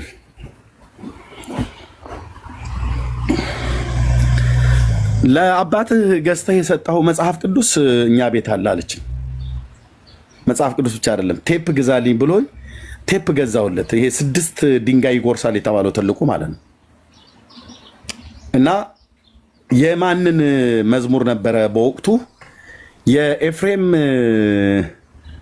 የኤፍሬም አለሙን ዘማሪ ኤፍሬም አለሙን መዝሙር ሰምቶ ይሄ ልጅ በጣም ነው የምወደው ብሎ አለ እና የመገርሳ በቀለን ሌንጫ ቀራኒዮ ማለት ነው አማርኛም ኦሮምኛም በደንብ ስለሚናገር ስለሚሰማ አይ ቲንክ የነ ቢሊሴን ገዝቼ የሰጠሁት የኤፍሬምን የመስፍን አድርጌ ብዙ ድንጋዮች ገዝቼ ባትሪ ድንጋይ ማለት ነው ገጠር ስለሆነ ስለማይገኝ ገዝቼ የሰጠሁት እና በቃ የጎረቤቱ ሰው ሁሉ ተሰብስቦ ነበር የሚሰማው ለዚህም ነው አየህ ዛሬ መሰረት ክርስቶስ ቤተክርስቲያን እዛ ቤቴ ላይ ለመተከል ያበቃትም ማለት ነው የጎረቤቱ ሁሉ በሙሉ እና በሙሉ መታው ይሰሙ ነበር እና ምን አለችኝ ስለ ጌታ ስነግራት አባትህ እኮ ወደ መጨረሻ አካባቢ ላይ ሊሞት ሲል ነግሮኝ ነበረ ልጃችን ብሎ ያው የገጠር ሰው አንዳንዴ እኔም ራሱ ማማን ልጆችሽ እላታለሁ የኔም ልጆች ሆነው ሳሉ ልጆቻችን ነው የሚባለው ትለኛለችና እሷም አንዳንዴ እኔ እንደዚህ እንትን ጎንታን ለማርስ ፈልግ ልጅህ ምናምን ብላ ትላለች እንደዚህ አይነት ነገር አለ እና ለልጅሽ ገዝቶ የሰጠኝ መጽሐፍ ብሎ ያነብልኝ ነበር አለች እና እቤት አለ አሁን መጽሐፍ ቅዱስ ብሉይና አዲስ ኪዳን ገዝቼ አስታውሳለሁ የነ መስፍን ጉቱ የነ ኤፍሬም አሮን ሌላ የአዜብ ኃይሉ ዋው የአዜብ ኃይሉን ሰምቶት ስለነበር ሲከፈት ማለት ነው የመገርሳ በቀሌ ባጫ በየነን እና የቢሊሴን ወደ 6 ካሴቶች ገዝቴ ሰጠሁትኝ እና በጣም ይሰማ ነበር ያለቅስ ሁሉ ነበር አለችኝ እና ጎረቤት ያሉ ሰዎች ሁሉ እየመጡ በትልቁ ተከፍቶ ይሰሙ ነበር ኦኬ እና ተግባቦት በጣም ወንድሞች ናቶች ተግባቦት በጣም እኔ ከተማ ሲመጣ ሳገኘው አዳማ ሳገኘው ፋዘርን የሚፈልገውን ነገር ሁሉ አቅሜ በፈቀደ አደርግለት ነበር ግዴታዬም ስለሆነ ማለት ነው ወንጌል ስለምነግረው ስለማልነግረው እኮ አይደለም ግዴታዬ ስለሆነ እናደርግ ነበር ማለት ነው እና መጨረሻ መስታወት ልጃችንን ነው መስማት ያለብን ብሎ አለኛለች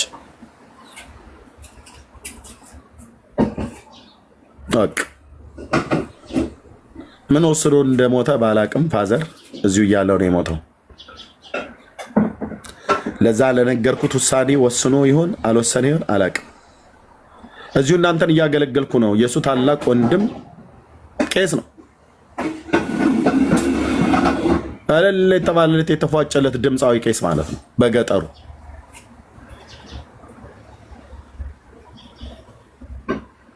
ለመቀበሪያዬ ገንዘብ ላክልኝ በሉት ብሎ ነው የላኩለት እና በስልክ አገኘሁት ሩቅ ሀገር ነው ያለሁት ከመምጣቴ በፊት በግረዱለት ብዬ በጉሉ ገዝተው ነው ይዘውለት ይሉት በጉንም ብሩንም ምን ያህል ያስፈልገዋል ብሎ ለመቀበሪያዬ ልጄ ላክልኝ ብሎ በስልክ አወራን ተላቀስን ወንጌል ከዛ በፊትም ነግሬው ነበር መልሼም ደግሞ ነገርኩት ስነግረው መጨረሻ ላይ በተለይ ስነግረው ምን አለኝ ይዳንተ የሰይጣን መልእክተኛ ብራዘር እዚህ ቤት ውሸት አይወራም የት ታውቀዋለህ የኔን አጎት ሄደና ሬሳ ላይ አልቅስ ሬሳ ላይ የምታለቅሱ በሬሳ የምትቀልዱ ማለት ነው። ደግሞ ነገ ሄዱና አጎቷ አልሞተም ብላችሁ በሉ። ያው ይሄንኑ ስታሟርቱ አርሲ ውስጥ ሰው እየተጨፈጨፈ ነው። አሁን ደግሞ መጣችሁ የአርሲ እልቂት ምናምን ብለህ ደግሞ ታላዝናለህ። እና ህልም አለምኩ አለኝ ነግሬያቸዋለሁ ከዚህ በፊት። ተግባቦት ለምን ይሄን የምነግራችሁ ተግባቦት ምን ያህል ጥሩ እንደሆነ ለአጎቴም ሳንቲም ሳልክለትም በፊት ተነግረው ነበር። ከላኩለትም በኋላ ግድ የለህም አጎቴ እኔ የምነግርህን ስማኝ አልኩት። ብዙ ጊዜ የት እንቀበራለን ብሎ በሚል ነበር የሚፈሩት እና ለፋዘርም ያልኩትኝ አንተ በምትሞት ሰዓት ላይ ከብቶች የምንጠብቅበት ግራሩ አለ አይደል አልኩት። ከብቶች ዋሬ ሰዓት ላይ እኩለ ቀን ላይ ምን ውሃ ወደ መልካ ወስደን አጠጥተን ስንመለስ የምናስተኛበት ግራሮች አሉ። እኔ በተወለድኩበት የኛ ሸለቆ ብለን የምንለው የሳር ግጦሽ ያለበት ብዙ ግራሮች አሉ። ዛፎች፣ ትልልቅ ዛፎች ሁሉ ነበሩ። አሁን ደግሞ እየተቆረጡ አሉ፣ ግን አሉ። እዛ ግራሩ ጋር ከብቶች ትጠብቅበት የነበረ አለ አይደል አባዬ አልኩት። አዎ እዛ ትቀበራለህ። እኔ ስሞት የትኛውም ሀገር ላይ ልሁን መጥቼ ስር እቀበራለሁ። ምድር በትንሣኤ ቀን ታስረክባለች ለክርስቶስ። ስለሚሞታው አካል አይደለም ማሰብ ያለብህ፣ ስለምትሞት ነፍስ ነው ማሰብ ያለብህ ብዬ ለአጎቴ ሁሉ ጭምር የነገርኩትኝ።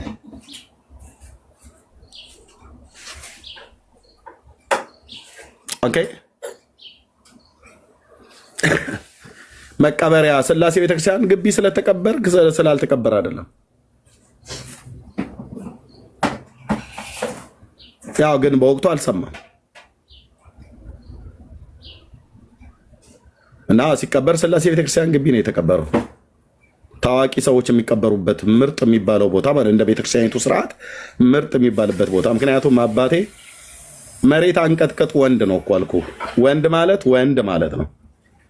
በእርግጥ እዚህ ቲክቶክ ላይ ስለምንተዋወቅ ነው እንጂ ታውቀዋለህ።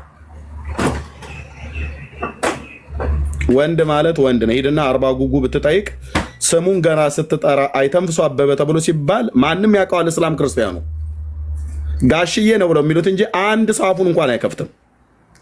ወንድ እኮ አልኩ።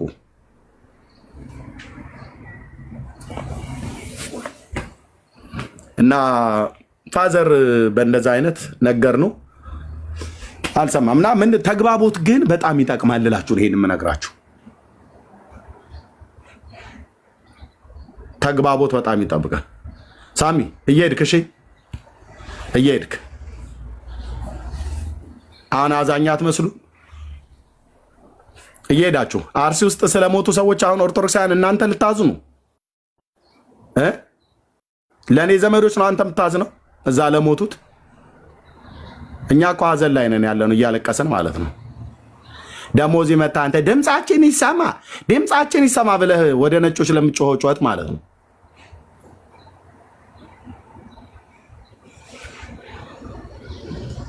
እናንተ ሬሳ ላይ የሞቱ ሰዎች ላይ ቀልዱ። እናንተም ብሎ ደግሞ ሀዘንተኛ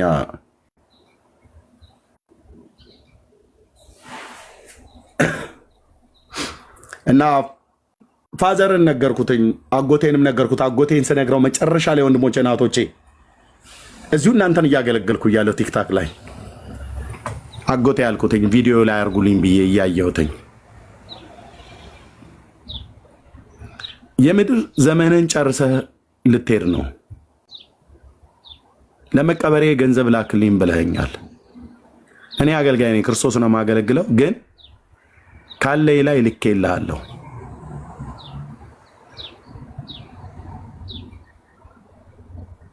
እና ይሄንንም በግ አርዳው ከቤተሰብ ጋር አብራችሁ ብሉ፣ ልጆችህንም መርቅ። በውስጥህ እንደተሰማህ በጌታ ስም በኢየሱስ ክርስቶስ ስም ወይ በስላሴ ስም ብቻ መርቀኝ፣ እኔንም ልጆቼንም። አንድ ቀን በእግዚአብሔር መንግስት እንዳገኘህ እፈልጋለሁ። ግድ የለህም፣ እስከ ዛሬ ድረስ ስትቀድስ የነበርክ የደብር አስተዳዳሪ ሁሉ ነበርክ። የተከበርክ ቄስ ነህ። ልጄ አንድ ቀን እንኳን ተመልሰ ሳልንቀድስ አለኝ። ናፍቆኛል ድምጽ አንድ ቀን ሳንቀድስ ተመልሰ ብሎ ሲለኝ ከዚህ ቤትም ነግሬው ነበር። የኔን መመለስ እንዳታስበው ነው ያልኩት። እኔ ወደ ኋላ የምመለስበት አንዳችም ምክንያት የለም ብዬ ደጋግሜ ነግሬሃለሁ። ኤርሚያስ ወደ ኦርቶዶክስ ተመልሶ አብሮ ቀድሳለሁ ብሎ የሚለው ያንተ ምኞት ደጋግሜ ነግሬሃለሁ። አላደርገውም አልኩት። አላደርገውም። የሞትን መንገድ መርጬ ወደ ኋላ አልመለስም። ሕይወት የሆነውን ክርስቶስን አግኝቼዋለሁ። እልቅ ልንገርህ፣ ጌታ ኢየሱስ ክርስቶስን እመንና ንስሐ ገብተህ ሙት አልኩት እና ልጸልይልህ፣ የንስሐ ጸሎት ልጸልይልህ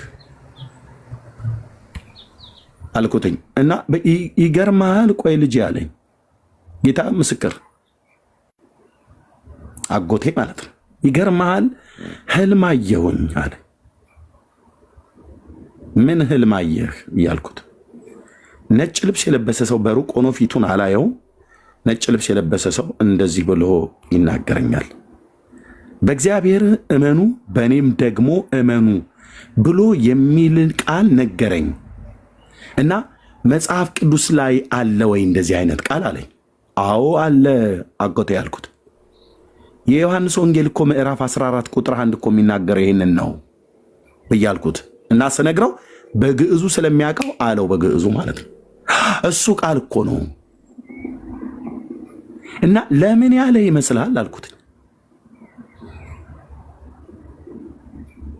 በእግዚአብሔር እመኑ በእኔም ደግሞ እመኑ የሚል ነጭ ልብስ የለበሰ ፊቱን ማላየው ነጭ ልብስ የለበሰ ሰው በድምፅ ሲናገረኝ በህልም አየሁ አለኝ። ጩሁ ደግሞ አሁን ሰሞኑን ውጡና ማለት ነው። አልሞተም ውሸቱን ነው። መምሬ ገስጥ አበበ የሚባል ኤግዚስት አያደርግም ነበር እያልክ ጩህ። ሬሳውን አሸትቱን በሉ ደግሞ ውጡና ማለት ነው። ያው ልማዳችሁ ስለሆነ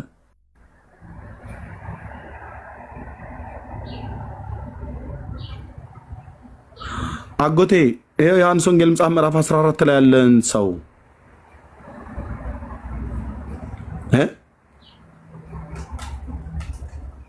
ዮሐንስ 14 ቁጥር 1 ላይ ያለ ሰው ነው አልኩት። ማነው ቃል ነው አልኩት። ጌታን እንድትቀበል ይፈልጋል እግዚአብሔር። የምሕረት አምላክ ነው። እስከ ዛሬ ድረስ እየቀደስክ ነው የኖርከው። ትልቅ ቄስ ነህ። የአባቴ ወንድም አጎቴ አባቴ ብዬ ብጠላ ማላፍርብህ ነህ። አባዬም እየነገርኩት ነው የሄደው። ወስን በህይወትህ ላይ። ያ የገጠር ስልክ ስለነበረ እየተቆራረጠብንም መጨረሻ ላይ ቻርጀር ምናምን ነገር አይ ቲንክ መሰለኝ ዘጋ። ወስን። ልብ በሉ ወንድሞች እናቶች፣ ወስን። እምነግራችሁ የአባቴን ሞትና የአጎቴን ሞት ነው የምነግርህ ብራዘር። ኦኬ፣ ያገኘኋቸውን ሁሉ ጭምር እነግራቸዋለሁ።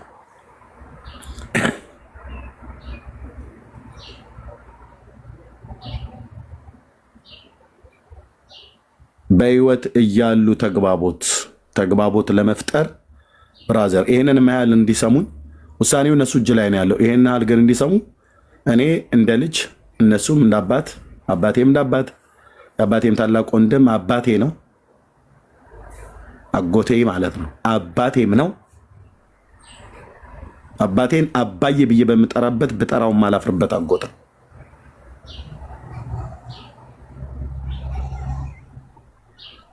ንገሯቸው። አንደኛ እግዚአብሔር ልባቸውን እንዲደግፍ ንገሯቸው። እያገዛቸዋቸው ማለት ነው። ማገዙ ግዴታችን ነው። ለመቃብሬ ገንዘብ ላክልኝ ብሎ ለሱም ማልክበት አንዳችም ምክንያት የለም። አንዳችም ምክንያት ያውም ሊቀበርበት አይደለም። በህይወት እያለም ራሱ እንኳን እንዲያደርኩ ብዬ ማለት አልፈልግም። እና እነዚህ በላተኞች በቁም ከሚበሏቸው ሞተውም ከሚበሏቸው በህይወት እያሉ የምታደርጉትን እያደረጋችሁ ወንጌል ነገሯቸው። ጌታ ኢየሱስ ልባቸውን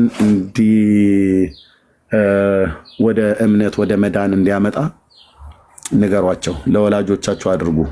ወላጆቻችሁ ረግሟችሁ አይሙቱ። በክርስቶስ ጉዳይ ከሆነ ቢረግሟችሁ ችግር የለውም። ግን ባለመስጠት፣ ባለመርዳት፣ ባለማገዝ እናቶችና አባቶች ላይ እንዳጨክኑ በጌታ የምታምኑ ወንድሞቼ እናቶቼ። አይ እናቴ እኮ እንትን ቃልቻ ነች ምናምን ብለህ ብትል ነው ቃልቻም ትሁን፣ አግዛት፣ ጸልይላት። ተይዘው ነው ጌታ ኢየሱስ ነፃ እንዲያወጣት ጸልይላት። መንፈሱ እንዳያናግራት አድርጓ ብሎ ካል ጥሩ ኮሚኒኬሽን ፍጠራ። እናትህ እንድትሰማ አድርግ። መንፈሱን አስረህ በጌታ በኢየሱስ ክርስቶስም ከዛ በአይምሯ ሆኖ እንድታናግርህ እናት ናትና ቆርጣ አጥልህ፣ እናት ነችና ቆርጣ አጥልሽም፣ አባት ነውና ቆርጦ አይጥልህ። ተግባቦት ፍጠሩ። ጥሩ ተግባቦት በአይምሯቸው ሲሆኑ ከመንፈሱ ተጽዕኖ ስር ውጭ ሲወጡ አስራችሁ ደግሞ የእግዚአብሔር ልጆች ስለሆን መንፈሱን ማሰር ትችላለህ። በአንተና በእናተ መካከል ተግባቦትን የሚያበላሽ ሰይጣን ጂኒ እናንተ ቤት ውስጥ እናንተ ዘር ውስጥ እንዲጨፍር አትፍቀድለት። ጸልይ፣ ተቃውም። የክፋትን መንፈሳዊያን ሰራዊት ማለት የአመፅን ኃይል